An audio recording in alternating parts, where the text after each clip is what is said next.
Hi, I'm Doug McKinlay, and you're watching Adorama TV. Today we're going to look at landscapes, lenses, styles, and techniques to improve your landscape photography. We're here at the wonderful Hever Castle in Kent, where Henry VIII's second wife, Anne Boleyn, grew up. Adorama TV presents Stay Focused with Doug McKinlay. So we're here at the castle and it's looking great. Hopefully we'll get some really good pictures while highlighting the 7 key components of what makes a good landscape picture. First up is depth of field. Great landscape pictures have great depth of field. Lens choice. Now, if you're using a wide angle lens like this 24mm lens, everything from the near foreground to infinity should be sharp. Now, the best apertures are between f8 and f11. These should ensure a sharp image from near foreground to infinity. Now, there is a different way of measuring depth of field called hyperfocal distance, but we'll leave that to another time. Now, smaller apertures mean slower shutters. Therefore, a good tripod is essential. The next key component is the focal point. Without a focal point, your landscape pictures run the risk of turning into nothing but vast expanses of nothingness. The focal point can be anything. It can be rocks, trees, or rivers. Anything to latch the eye on.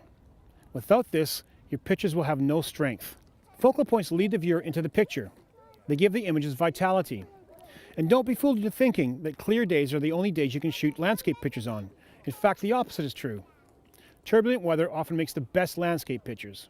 And make sure you try shooting from different angles, up high or down low, whatever it takes. The third component is the sky. Most landscape pictures will either have a dominant sky or a dominant foreground. So be aware of the effect the sky can have on your pictures. In fact, the sky itself can be a key component in a good landscape image. In conjunction, watch for reflections. Under the right conditions, they can make very powerful pictures. And of course, make sure your horizons are level. Nobody wants to see a mountain slip off the frame, stage left or stage right. Don't forget to check out Adorama's latest contest where you could win some amazing prizes. So we've changed our location to have a little chat about compositional rules.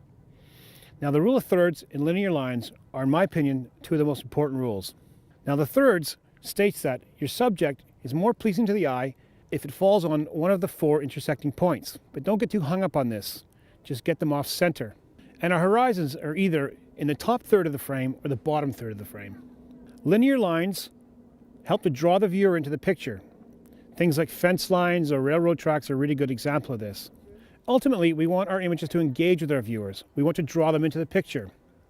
And by following these rules, at least initially, you'll create better and livelier pictures. The next key component is golden time. The best light for landscape photography, well, for most outdoor photography, happens about an hour after sunrise and about an hour before sunset, the golden time. It's not a lot of time, so you need to be ready. Make sure you're in your previously scouted location. Make sure your kit's ready. Make sure you're wearing the right clothing. No one wants to scuttle home because they're cold. The next key component is filters. For a long time, landscape photographers have had the problem of dealing with bright skies and dark lands, until some boffins decided to invent the graduated neutral density filter. There's a delineation from clear to dark. This allows photographers to balance out the light from a bright sky and a dark land and still preserve detail in both. If you're going to be a serious landscape photographer, you have to invest in a set of these.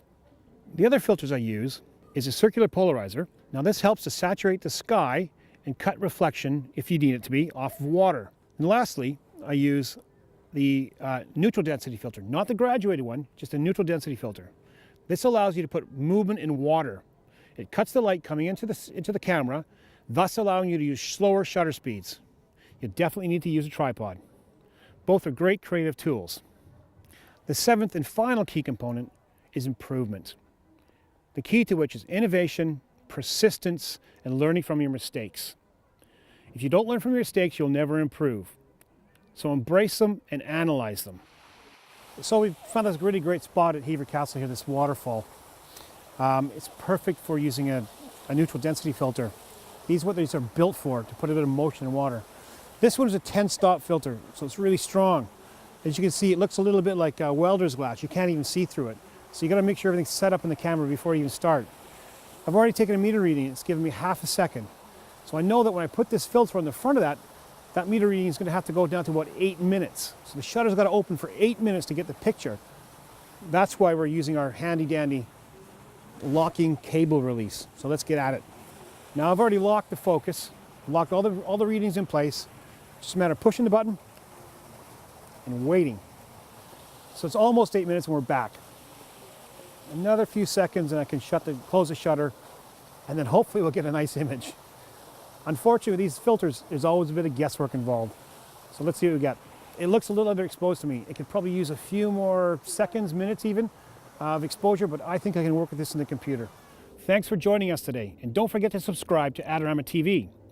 Let us know what you think. You can like, comment, or share on this video. And please come by the Adorama Learning Center for more great tips and tricks.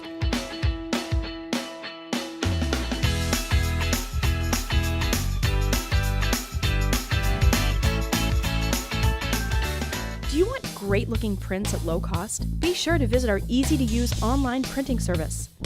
Adorama Pix has professionals who treat your images with the utmost care that you can count on. For a quick turnaround on photos, cards, or albums, use AdoramaPix.com.